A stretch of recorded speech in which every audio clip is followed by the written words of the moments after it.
Hey guys, what's up? It's 8-Bit Eric. Today we're going to review Skylanders Imaginators on the Nintendo Switch. Skylanders, if you haven't played it before, is a game that involves little toy-to-life action figures that you can play in the game. Each one has a different power-up. There's different classes and stuff. Lots of different little RPG elements. And as far as 3D platforming goes on the Nintendo Switch, this is currently your best bet. Let's go ahead and take a look at it and talk about the game a little bit. In Skylanders Imaginators, you have Senseis.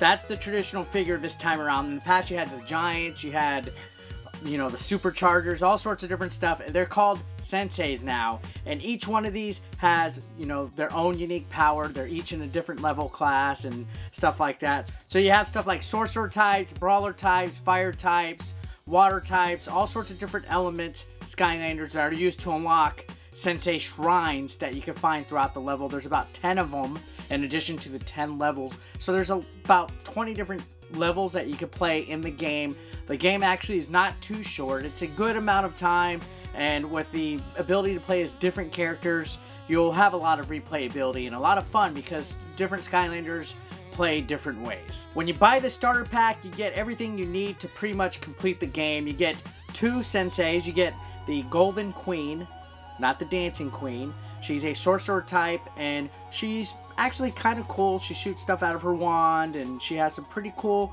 you know, sorcery type of power-ups and stuff.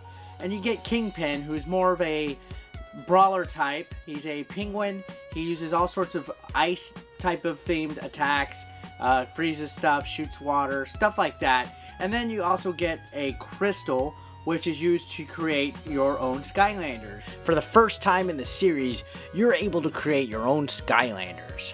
This creation system is surprisingly pretty good, with all kinds of customization options that are available to the player. Chests in the game give you new body parts for your created Skylanders, as well as new voices, weapons, and body builds to play around with.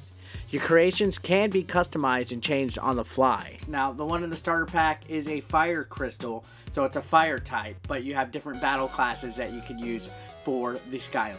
Crystals cannot be erased and used all over completely. You would have to get a new one to create another Skylander, and once you create a battle class on that Skylander, you can't change it.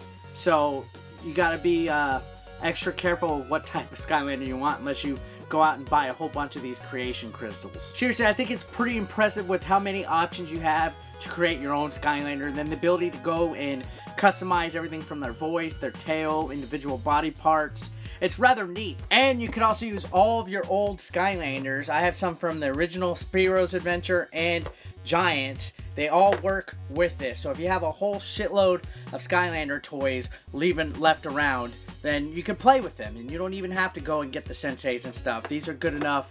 Now, there is certain stuff that you can't change with the originals. I believe you can't really upgrade them or things like that, but you know, it's always nice to be able to play as all these characters. Skylanders Imaginators is unique on the Nintendo Switch for not having to use a portal in order to access your characters. You use the NFC reader chip that is in either the Joy-Con or Pro controller, and you simply put your character on it, it reads it, and after you scan it twice, it's permanently in the system. You really don't need the toy ever again, and it makes it perfect for on the go. So if you have your Switch in tablet mode, you just switch your Skylanders from the menu system. You don't even need to take these on the road anymore. So that's handy if you don't want your kid losing their Skylanders. Now, the Switch edition does not include anything from Superchargers racing levels, and it has content cut from Trap Team. So it is a little inferior to some of the other console versions. Sadly, that means you won't be able to play as the DK or Bowser Amiibo Skylanders either. So it does have some missing stuff. So that might affect whether you decide to get the Switch version or not. The game's graphics, I think, look pretty good.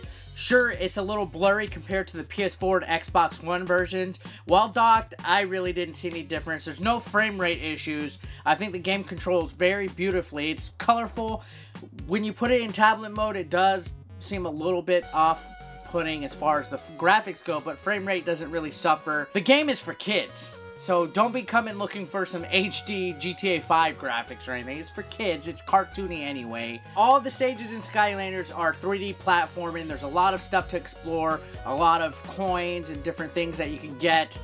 there's a lot of stuff in the levels to look at. There's not really any other 3D platformers available on the Switch right now, and if you get beyond the fact that this is catered towards kids, it's actually quite a fun game. I have spent hours playing Skylanders Imaginators, and I think that this one is the most polished Skylanders to have come out yet. It's a load of fun. The levels are actually all very different. The enemy selection is great. Every level has a little bit of something new for you to try out, and if you have the correct characters or stuff, you're able to find new areas in the stages to unlock and different pathways and stuff, and there's just quite a lot of content on Skylanders Imaginators. The more characters you have, the better. So Skylanders Imaginators, I personally think it's a recommendation. Sure, it's a kid's game, but it's a lot of fun, in my opinion. I think I give it a solid 8 out of 10, since it is missing some elements that the other versions have, and those other versions are about the same price, if not cheaper. It might be worth going and checking them. But if you have a Nintendo Switch and you're looking for something to play that you could probably have a lot of fun with, unfortunately you might need a little bit of money if you want to get into the figures and stuff, and that alone is a demon. Your wallet is not going to thank you for that. I think this game is a joy to play. This is the first Skylanders game I played since Giants, and I'm having a lot of fun with it.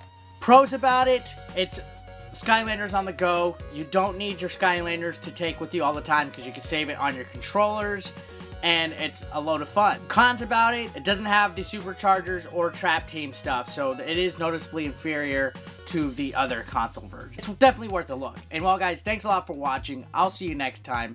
Peace out.